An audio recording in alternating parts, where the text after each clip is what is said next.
महंगाई की वजह से जनता त्रस्त है और सरकार मस्त। केंद्र सरकार की जन विरोधी नीतियों के चलते बढ़ती महंगाई आज देश और प्रदेश में एक गंभीर समस्या बन गई, जिसकी वजह से आज हर वर्ग परेशान हो गया। बढ़ती महंगाई के खिलाफ अखिल भारतीय जनवादी महिला समिति ने सेरी मंच पर केंद्र और प्रदेश सरकार के खिलाफ जमकर धरना प्रदर्शन किया और स्पीड पोस्ट के माध्यम से राष्ट्रपति द्रौपदी मुर्मू को ज्ञापन भेजा। इस दौरान अखिल भारतीय जनवादी महिला समिति की जिला अध्यक्षा डॉक्टर वीना वैद्य ने देश में बढ़ती महंगाई के खिलाफ देशव्यापी हस्ताक्षर अभियान चलाया हुआ है, जिसके समापन पर आज अखिल भारतीय जनवादी महिला समिति द्वारा पोस्ट ऑफिस के माध्यम से महामहिम राष्ट्रपति को ज्ञापन भेजा। यह कहा, वीना ने कहा कि अखिल भारतीय जनवादी महिला समिति राष्ट्रपति से मांग करती है कि सार्वजनिक राशन वितरण प्रणाली को सार्वभौमिक करके सुदृढ़ बनाया जाए और खाद्य सुरक्षा के लिए बजट आवंटन में वृद्धि की जाए। उन्होंने कहा कि पीडीएस के माध्यम से खाद्यान्न वस्तुओं की मात्रा और खाद्यान्न की मात्रा बढ़ाई जाए। दाल, खाद्य तेल, चीनी आदि सहित 14 आवश्यक वस्तुओं की रियायती दरों पर और मिट्टी का तेल 15 रुपए प्रति लीटर पीडीएस के माध्यम से आपूर्ति की जाए। वहीं वीना ने रसोई गैस सिलेंडर के लिए सब्सिडी प्रदान करने की बात भी कही। उन्होंने कहा कि परिवारों को प्रतिवर्ष 12 गैस सिलेंडर रियायती दरों में उपलब्ध करवाया जाए और साथ ही सार्वजनिक वितरण प्रणाली में बायोमेट्रिक प्रणाली का प्रयोग बंद किया जाए। मांग है कि ये राशन जो है 14 आवश्यक वस्तुएं, जिसमें दाल, चीनी, तेल इत्यादि, आटा, दाल, चावल, चीनी इत्यादि, ये नमक वगैरह, साबुन, ये सब चीजें दी जाए और सस्ते दामों पर दी जाए और पीडीएस रेट पर दी जाए।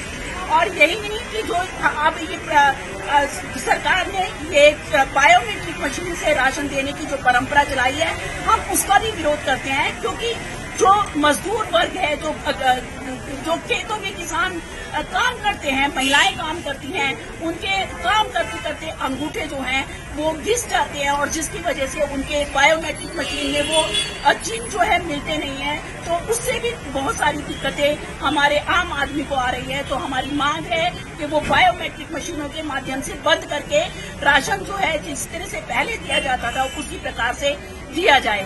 और ये जो महंगाई है दिन प्रतिदिन बढ़ती जा रही है, चाहे हम देखते हैं कि सब्जियों के दाम बढ़ रहे हैं, फ्रूट के दाम बढ़ रहे हैं, किसानों को उनका मनचाहा जो उनकी मिनिमम रेट है वो सरकार नहीं दे रही है, ना उनसे जो उचित मात्रा में, जितना सरकार ने कहा था कि हम आपसे अनाज, दालें इत्यादि फ्रूट, फसलें खरीदेंगे, लेकिन वह भी नहीं खरीदे और उसका परिणाम जो है आम जनता को भुगतना पड़ रहा है। चंबा में बना महात्मा गांधी का चित्रयुक्त चंबा रूमाल जल्द साउथ अफ्रीका में शान बढ़ाएगा।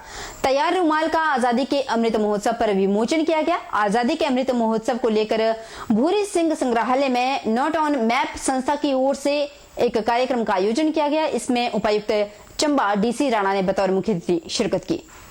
कार्यक्रम के दौरान उपायुक्त की ओर से सरस्वती स्वयं सहायता समूह की महिलाओं की देखरेख में तैयार किए गए राष्ट्रपिता महात्मा गांधी के चित्रयुक्त चंबा रूमाल का विमोचन किया गया। इसके बाद नॉट ऑन मैप संस्था की ओर से चंबा रूमाल को साउथ अफ्रीका भेजने की प्रक्रिया शुरू हो गई।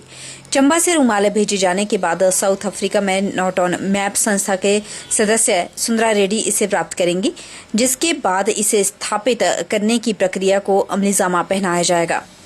साउथ अफ्रीका में चंबा रूमाल पर्यटकों सहित स्थानीय लोगों के लिए आकर्षण का केंद्र बनेगा। डीसी राणा ने सरस्वती स्वयं सहायता समूह से जुड़ी महिलाओं की प्रशंसा करते हुए कहा कि जिस तरह से महिलाओं की ओर से महात्मा गांधी की तस्वीर युक्त चंबा रूमाल उकेरा गया है, वह काफी काबिले तारीफ है। महात्मा गांधी का हूबहू चित्र उकेरा गया है। यह रूमाल जब साउथ अफ्रीका में सजेगा तो इस कला को अंतर्राष्ट्रीय तौर पर एक अलग पहचान मिलेगी। उन्होंने कहा कि प्रशासन की ओर से कला को सहेजने के लिए हर संभव सहयोग किया जाएगा।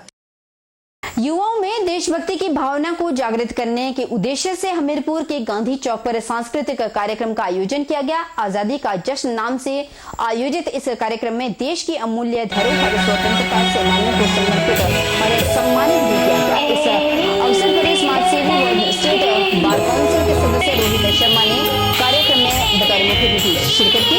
हिमाचल प्रदेश सदस्य व सेनानी संघ के प्रदेश अध्यक्ष पुरुषोत्तम कालिया को सम्मानित किया। इस मौके पर देशभक्ति से ओत-पोत प्रस्तुतियां युवाओं के द्वारा दी गई। कार्यक्रम में नन्हे बच्चों ने अपनी कसरतें देकर लोगों की वाहवाही खूब ली।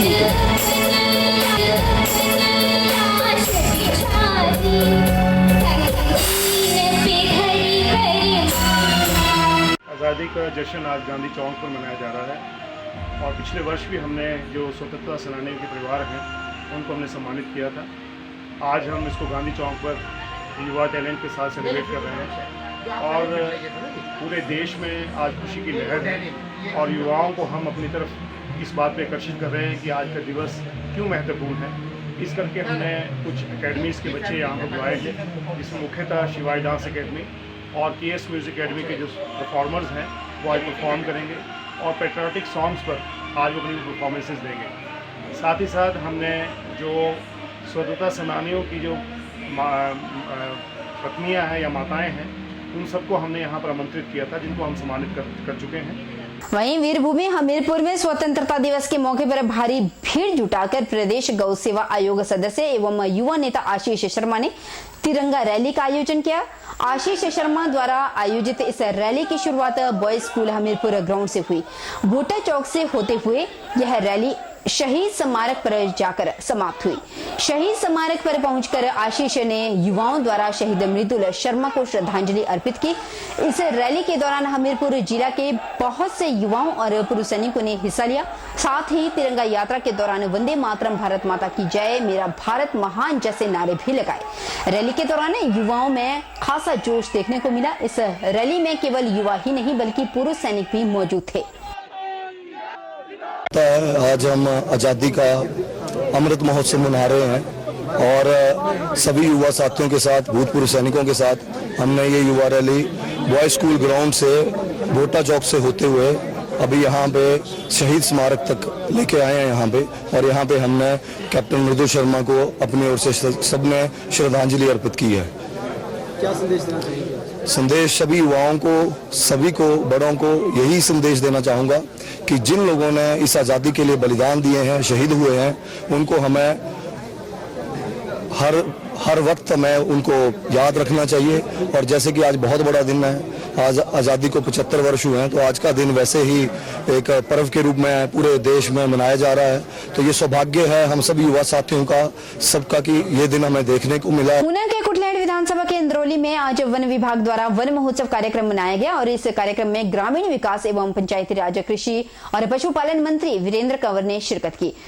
कंवर ने कहा कि जिला ऊना में इस वर्ष बरसात के मौसम में 188.98 हेक्टेयर भूमि 1,08,886 पौधे लगाए गए, जिस पर 81.30 लाख रुपए की धनराशि व्यय की गई। आज आयोजित कार्यक्रम में एथनो बोटेनिकल पार्क परिसर अंद्रौली में 26 हेक्टेयर भूमि में अर्जुन, शीशम, टाटफलंगा, शतावरी, सहजन, नीम, स्पर्गंधा और त्रिमूर सहित विभिन्न प्रजातियों के लगभग 3000 पौधे लगाए जा रहे हैं। उन्होंने कहा कि पिछले वर्ष 139 हेक्टेयर भूमि पर पौधारोपण किया गया और इस दौरान 1,09,400 पौधे लगाए गए, जिसमें 61.59 लाख रुपए की धनराशि खर्च की गई।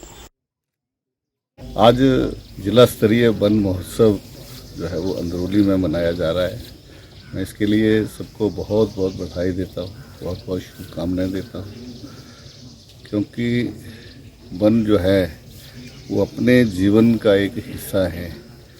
अगर ये सृष्टि रहेगी तो उसमें वनों का एक विशेष महत्व रहेगा और अगर वन नहीं रहेंगे तो सृष्टि नहीं रहेगी।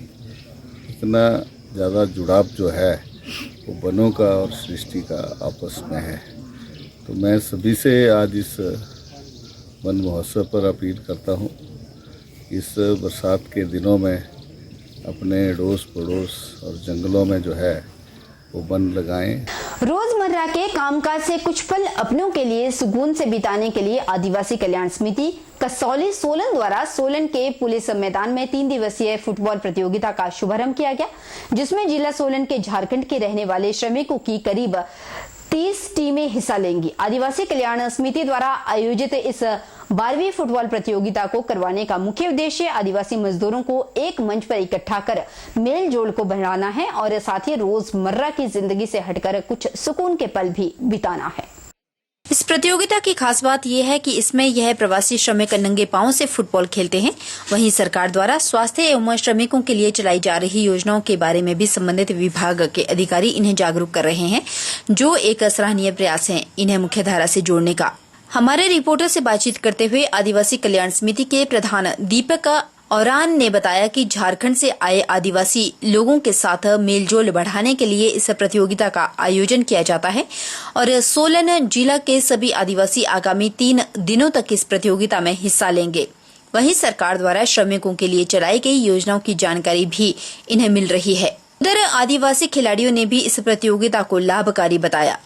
ये हमने जो टूर्नामेंट वगैरह 12वां टूर्नामेंट है हमारा, इससे पहले भी खिलाते थे।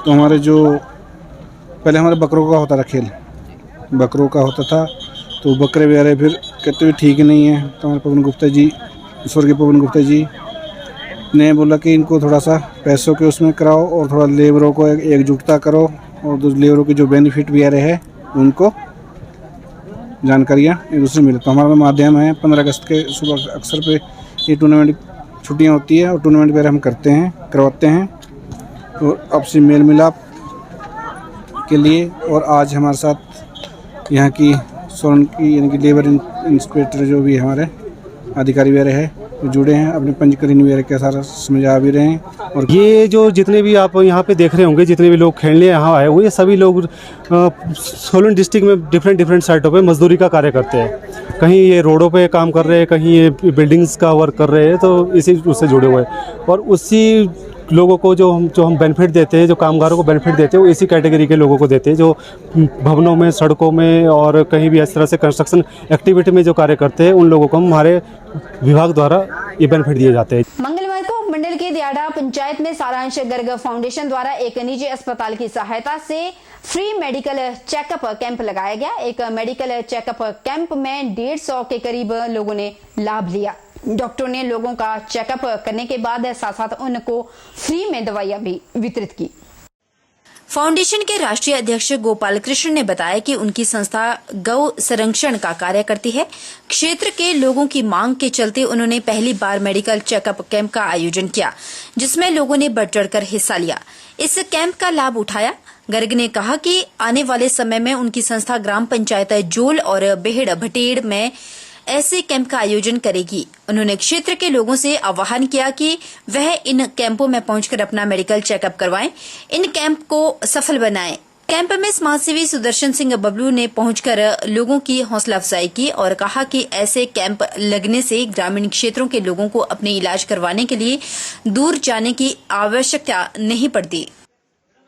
आज हमारी पूरी टीम ने ग्राम पंचायत दियाड़ा में औरतों का जो है कैंप लगाया था, जिसमें लगभग 100 से 150 के बीच में जो है लाभार्थी लाभ ले चुके हैं।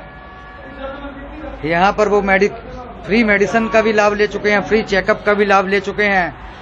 जिस तरह हमारी टीम, हमारी एनजीओ लगातार पिछले 1.5 वर्ष से गौ सेवा में लगी है, गौ सेवा का कार्य कर रहे हैं, तो आगे जिस प्रकार पब्लिक की डिमांड थी हेल्थ को लेकर के, आगे बच्चों के खेलों को लेकर के काफी लोगों की डिमांड है, तो उस पर भी हमारी टीम कार्य करेगी। हिमाचल प्रदेश के ऊना जिला में स्थित विश्व विख्यात शक्तिपीठ चिंतपूर्णी मंदिर में लुधियाना पंजाब से आए एक श्रद्धालु की जेब काटने वाले जेब कतरे को होमगार्ड के जवानों ने रंगे हाथों पकड़ा और जेब कतरे से 10,000 रुपए की राशि और श्रद्धालु का पर्स बरामद किया। बताते चले कि लुधियाना पंजाब से आए श्रद्धालु माता चिंतपूर्णी के गर्भगृह के आसपास लाइन में लगे हुए थे। लाइन में लगे एक श्रद्धालु को ऐसा महसूस हुआ कि किसी ने उसकी जेब में हाथ डाला और पर्स निकाल लिया। जिसके बाद उसने जेब चेक किया तो उसका पर्स गायब था। तब उसने वहां पर खड़े होमगार्ड के जवानों को इसके बारे में बताया। होमगार्ड के इंचार्ज पीसी पूर्ण सिंह ने सीसीटीवी कैमरों की मदद से उस जेब कतरे को दबोच लिया। जेब कतरे से श्रद्धालुओं की 10,000 की राशि और पर्स बरामद कर लिया और जेब कतरे को पुलिस के हवाले कर दिया गया। उधर नालागढ़ वन मंडल ने तकरीबन 5 लाख की लागत से डिविजनल वाइल्ड लाइफ सेंटर का निर्माण किया, जिसमें जानवरों को रेस्क्यू करने के सभी इक्विपमेंट मौजूद है।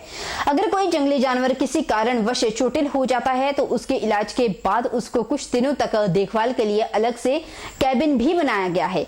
उप अरण्यपाल ने कहा कि पहले जब कोई जानवर चोटिल हो जाता था तो उसके इलाज के बाद उसको रखने की यहाँ पर कोई भी सुविधा नहीं थी, लेकिन अब वाइल्ड लाइफ सेंटर में इलाज के बाद जानवर की देखभाल के लिए अलग से कमरा बनवाया गया है। उन्होंने कहा कि जानवरों जैसे सांप, सांभर, कक्कड़ को रेस्क्यू करने के लिए सभी प्रकार के इक्विपमेंट यहाँ पर रखे गए हैं।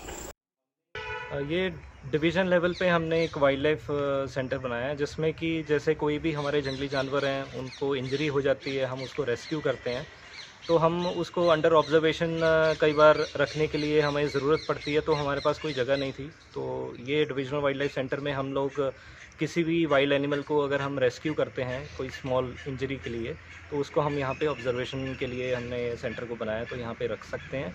और साथ ही साथ उसके रेस्क्यू के लिए कोई जो उनसे भी इक्विपमेंट्स की ज़रूरत पड़ती है, रेस्क्यू इक्विपमेंट्स की, वो इक्विपमेंट्स भी हमने यहीं पे रखे हैं। तो ये इस प्रकार से हमने डिवीज़न लेवल पे इसको बनाया है। जहाँ पे ग्रीवियस इंजरीज होती हैं वाइल्ड लाइफ को, तो वहाँ पे हम उसको ज़ू में ट्रांसपोर्ट करते हैं। इसमें टोटल हमारे 5 लाख लगे थे। हमारा कैंपा फंड से हमने इसको पूरा निर्माण किया है। ये फ़िलहाल में ही बनाया गया है, कुछ तकरीबन अभी 4-5 महीने हुए हैं इसको बनाए को। और अभी हमने शुरू में कुछ वाइल्ड एनिमल्स को रेस्क्यू भी किया था, जिसको यहाँ पे ऑब्जर्वेशन करके ठीक करके दोबारा उनको रिलीज़ कर दिया फॉरेस्ट। बहरहाल बुलेटिन में इतना ही। आप बने रहिए हमारे साथ और अपना बहुत बहुत बहुत ख्याल रखिएगा।